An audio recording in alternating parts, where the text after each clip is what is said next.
Hi, everybody. It's Mark Rushton of MarkRushton.com. It is Thursday, January 14th, 2021. Taking a quick break from work here to do a video called Change Everything But the Wife and Kids. And actually, the correct quote here, I screwed this one up. It's from Lee Kun-hee, who died a few months ago. He was the chairman of the Samsung Group for many years. And what was it? It was about driving innovation. And he called it... Where'd the quote come from? Where's the quote? Yes, there we go. He believed the Samsung Group was overly focused on producing large quantities of low-quality goods. This is the early 90s, and was not prepared to compete in quality. Lee famously said, "Change everything except your wife and kids." This call was an attempt to drive innovation at the company and face up to the competition at the time, rivals like Sony. Change everything but the wife and kids. So that's what I've been doing lately here. And I've been thinking about things. On a small scale, we've had a rental car since Monday because Anne's vehicle went into the repair shop, the body shop, earlier this week. It had been through the windstorm up in Cedar Rapids. Actually, it was in Marion. They were at her late father's condo, and it was the day after he died, and they had just been to the funeral home, and were out there talking about things when the storm came through, and roofs were torn off and flashing, and what's all that, soffits and shingles and wood and everything like that. When it was 130 mile an hour winds for like a half an hour, 40 minutes, something like that, and debris like you cannot believe. And her brother's car, I believe, was totaled, and he got it was an older, not a new car, but he got a nice check from the insurance company. And then we did one of the phone thing, and of course the auto repair place has discovered more things, so wait to hear back on that. But we get a rental car, and anyway, everybody's been great so far, except I had a little problem with the rental car. And I'm one of those people that I kind of I'll put up with things to a certain extent. I'm not one of those. I try not to be a princess, and when I first got the car, my wife was just like, send it back. And I'm like, no. All I got to do, first it smelled, and I cleaned it out. I cleaned it out 3 times, the car, wiped it down. It didn't take that long. I used spray away. I used Windex, and then I used alcohol, 70% alcohol. And I kind of took away the smell, and then I went out and drove it, and the smell came back. And so I knew exactly what it was at that point in time. The cabin air filter needs to be replaced. So it either wasn't replaced at 30,000 miles, or it has been, it has taken on odors. Perhaps the car has been smoked in or something like that. But typically when those cabin air filters go bad, your car will smell bad, and you got to get it replaced. And the thing about it, so we have Toyotas, and I know exactly how to take those out. You just go into the take all the stuff out of the glove box. You I've done it enough times, I can do it in 3 or 4 minutes, and then you pop the little plastic thing out, pull it out. There's the cabin filter. Doesn't take too long. First time it took me a little while figuring out how to line everything up, but after that, I know how to do it. And but the Ford's not that way. I had a Ford Fusion. They gave me a Ford Fusion, and I can understand why Ford is not going to be making cars anymore. I can understand why, because they can't build them. Oh my God, this car is such a disaster. And I don't have it anymore. I sent it back. But let me just explain. So I went, cleaned up the car, and then of course I went looked on a video on YouTube how to replace the cabin air filter in a 2019 Ford Fusion, and it was like you got to this, and you got to pop that off and pop this off with a screwdriver. And I'm not popping plastic stuff off with a screwdriver. I'll break it and you'll charge me. And then it was, you need a number 7 and there's all these bolts. And I'm like, no, I'm not doing that. And then you can easily replace, and then you put Humpty Dumpty back together again. And I'm like, no. And then there are other things wrong with the car. It did have 42,000 miles on it. When I would drive down the road, it had this, anytime you get about 10 miles an hour in the back, somehow there was like this very pronounced rattle. It sounded like the back glass was having an issue, but it wasn't. And then I thought, well, maybe it was there's 2 little seatbelt things in the back seat. And I shoved some, no, that wasn't it. And then folded down the back seats, put them up, adjusted everything, thump, make sure everything's all the plastic bits are hunky. No, that wasn't it. Anything? No, that wasn't it. And then kind of finally, the last straw was I drive down the street and I would have to keep it going straight. I kind of had to pull it in one direction or the other. It was very weird. And then just the amenities on the car were bizarre. It's like the geeks took over Ford and are ruining that. It's like the geeks take over everything and they just ruin everything with their touch screens and their electronics crap. And nobody wants that. It's like, why can't we get back to buttons and dials? Is there something wrong with that? Or at least make a button and dial version of that car. Let's see how popular that is. It's old folks. I'm old. Old folks buy cars. They don't care about screens. Kids don't even drive cars these days. What do you care? You don't want them like touch screen. I hate touch screens in cars. Absolutely hate them. I'll put up with them, but now I'm kind of like, well, maybe I could get an older car, So when I drove back from the car rental place on Monday, I'd pull up to like a stoplight or a stop sign, and the car was like, right? It was like it stopped and it restarted because then when I took off from the light. And so I called the rental shop and they were just like, yeah, those Fusions do that. It's supposed to like save you gas or whatever. The car shuts off. I was like, well, it sounds like it's on its last legs. It's like, right? My wife's like, I'm not driving that thing. And then it had in most cars, they have like, you put it into park and reverse and neutral and drive and all that. You've got a little this, or you've got a this. No, this thing had a little, it had like a little dial.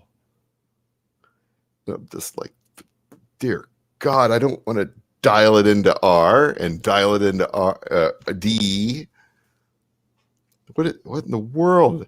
The Chrysler had this figured out in the early 60s, with the push button transmission. Yeah, there we go. P, D. That was hokey, but the dial is just, it's what in the world? You can't just have a proper lever, even if it's going to be electronic. Why do you, a dial? What is this? A thermostat? And then the touch screen. If I wanted to play, I didn't even drive it that much. I think I put 2 gallons of fuel in it when I took it back. I was like, oh, I'll get Spotify. I paired it with Bluetooth. That wasn't that difficult. But then I wanted to play something from my Spotify into the car. And I couldn't figure it out. Instead, I turned it on and Howard Stern's talking about, what Howard Stern talks about. And he can be interesting, but this was one of the ones from the 90s. And I'm like, okay, how do I turn this? Oh, here's a knob that maybe turns it down. And the heat, you could never get the heat correct in the car. It was like, I had it down to like 65 degrees and it was too hot in there. And it had dual heating and I made sure both were at 65. It get like super warm in there. I was like, 65 is not this. What is going on with this car? Yeah. And then it smelled. So finally I was just like, oh God, and then they called me today and they said, yeah, we found more stuff on your wife's RAV4. And so it's going to take a little longer. And I'm like, okay, that's fine. I'm not going to live with this car any longer. I'll see if they got something else. If we could just swap it out. I don't care if you give me a little puddle jumper or just a little Econobot. I really do not care. You don't have to get me something. I'm not going to, right? You could send it to me dirty. That's fine. I'll clean it up. I just don't want it to smell or drive weird, right? So I drove over there because it's a one-man operation essentially, and the guy was really nice, and he got us a Nissan Murano at the same cost, and that's about the same thing as a RAV4. Super easy to pair.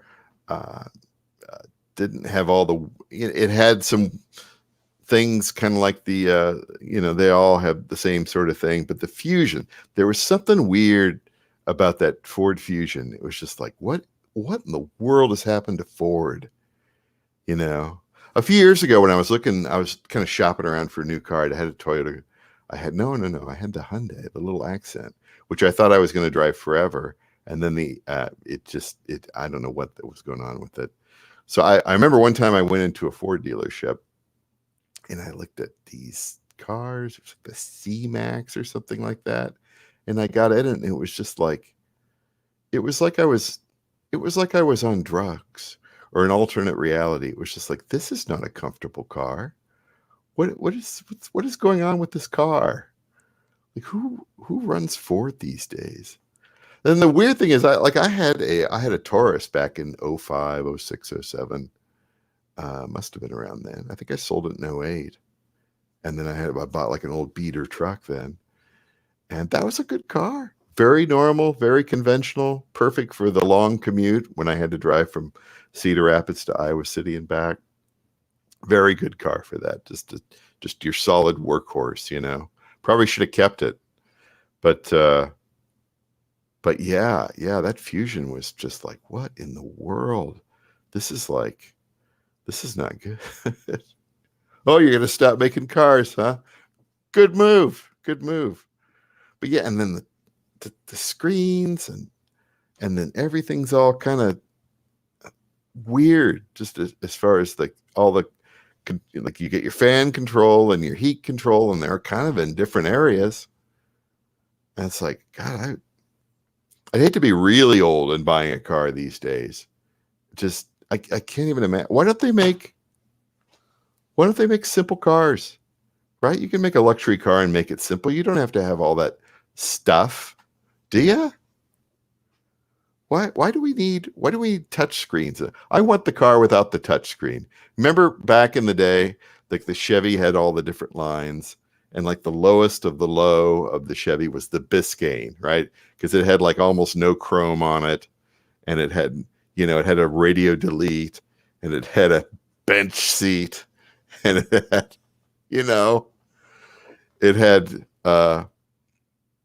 what else did it have? No carpet, big rubber mats or whatever. No air conditioning, of course. The Biscayne, right? And because I just need a car. I need a work car. It's like a work truck. Like you go out and look for trucks these days, like the cheapest the cheapest small truck you can get, like the Toyota Tacoma. It's like 26 grand. They just don't make even a bare bones, nothing to it. Stick shift, who cares? Small, no. Everything's got to be all 4-wheel drive and crew cabs and what's the other crap? Clear code and touch screens, and you have to be able to tow a house. You don't have to do that. It's like the old. I used to years ago. I used to subscribe to Car and Driver. And they were just always obsessed with 0 to 60 times. I'm just like, what? How often do I go 0 to 60? Really? I'm just supposed to have driving around town, right? Or if I'm driving on the interstate, 10 seconds is perfectly fine. Oh, it doesn't go. You're going to get crushed by a semi. It was the dumbest thing. They just, out of these car companies, I don't get it. So anyway, yeah, I changed. I was very nice to the guy. I was very nice. I said, it's got a few things and it kind of smells and oh, I want you to be happy. And I've got this car here and just give me a little bit of time. No problem. No problem. I said, it looks like it might be like I'll charge you the same thing. You've been very nice. I said, thank you.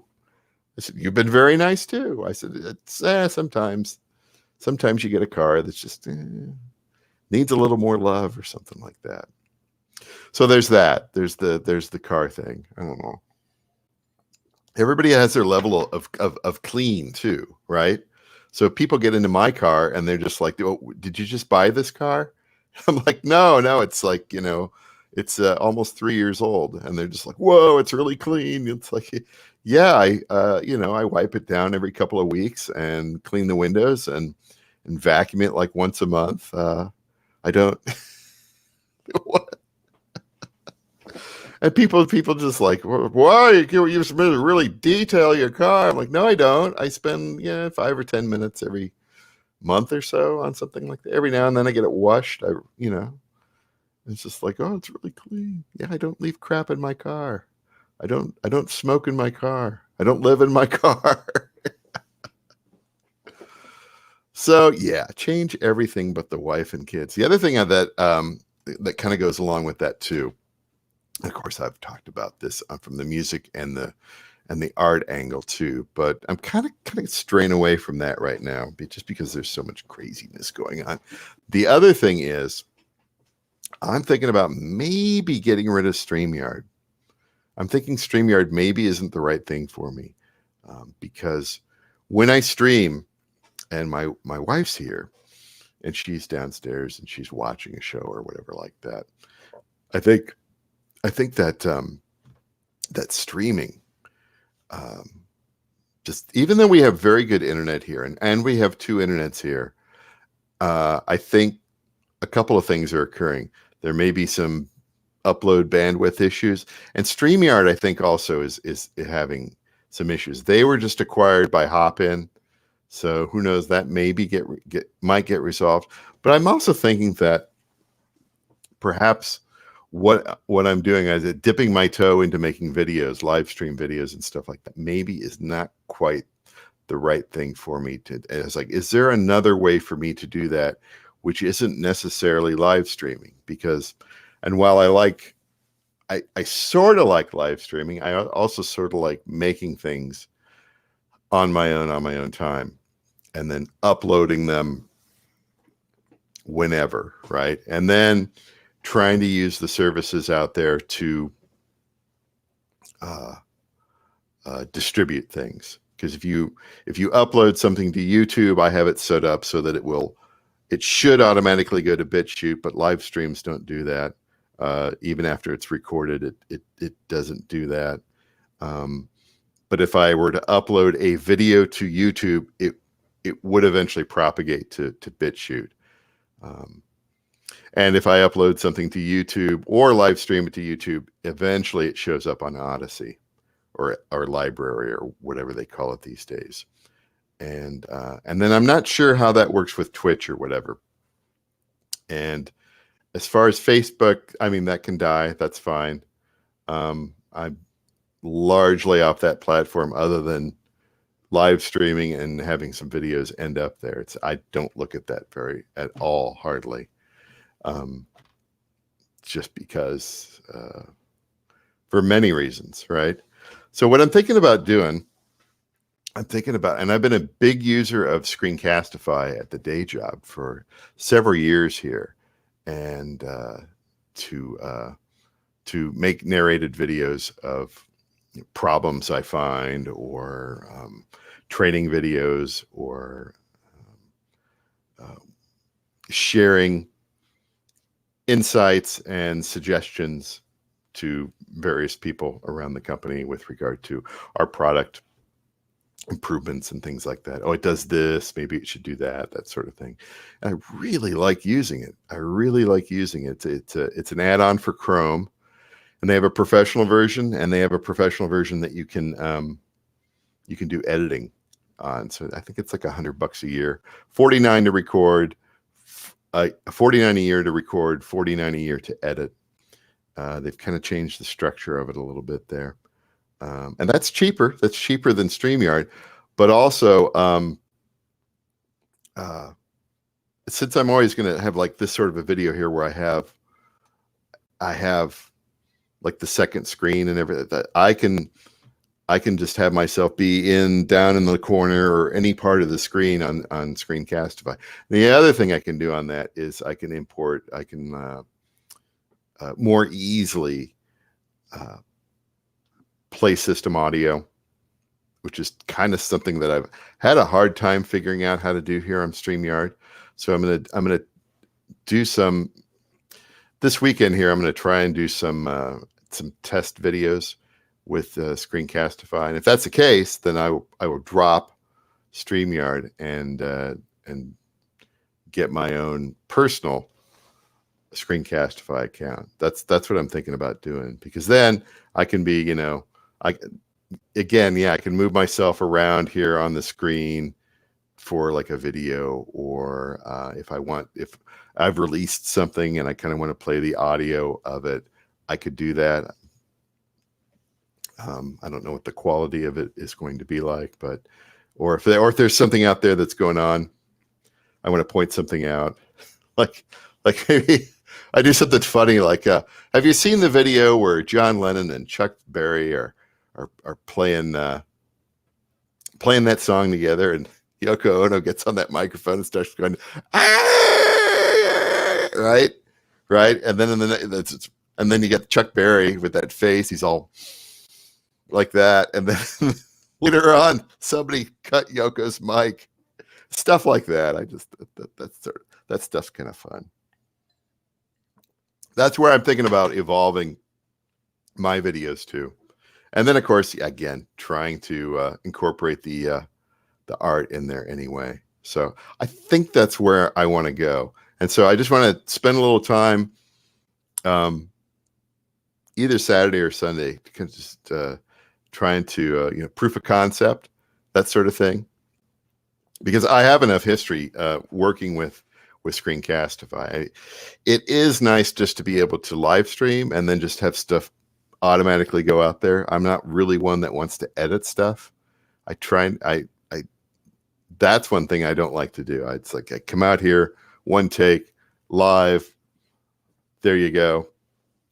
So I think I don't even care about so much about the editing. I just want to be able to do the recording and try to avoid these lag issues, because a lot of these videos, when I go back and I watch each video that I make every day, at least some aspect of it, and there have been some and then the screens are all buffering and stuff like that, and that's not good. So